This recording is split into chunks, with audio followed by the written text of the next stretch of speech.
Bangladesh securities and exchange commission BSEC চেয়ারম্যানের পদত্যাগ সহ ১১ দফা দাবিতে প্রতিবাদ সমাবেশ করেছে পুঁজিবাজারে ক্ষতিগ্রস্ত বিনিয়োগকারীরা। মতিঝিলে বাংলাদেশ ক্যাপিটাল মার্কেট ইনভেস্টর অ্যাসোসিয়েশনের ব্যানারে আয়োজিত সমাবেশে বক্তারা বলেন, বিএসইসির অযোগ্য চেয়ারম্যান ও কমিশনারদের কারণে পুঁজি হারিয়ে নিঃস্ব অনেকেই।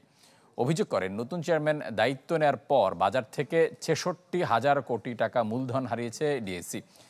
তাই পুঁজিবাজার বাঁচাতে যোগ্য ব্যক্তিকে দায়িত্ব দেওয়ার আহ্বান জানান তারা। তা না হলে কঠোর আন্দোলনের হুমকি দেওয়া হয়। এ সময় আইসিবি চেয়ারম্যান আবু আহমেদের পদত্যাগও দাবি করেন বিনিয়োগকারীরা।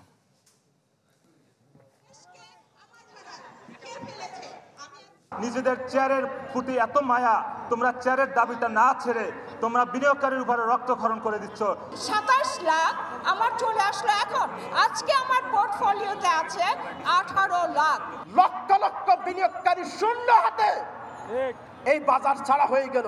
৩৩ লাখ বিনিয়োগকারী টাকা ফেরত দিতে হবে। ৬৬,০০০ কোটি টাকা কোথায় গেল? রাশেদ মাকসুদ, সালেহ আহমেদকে জবাব দিতে হবে।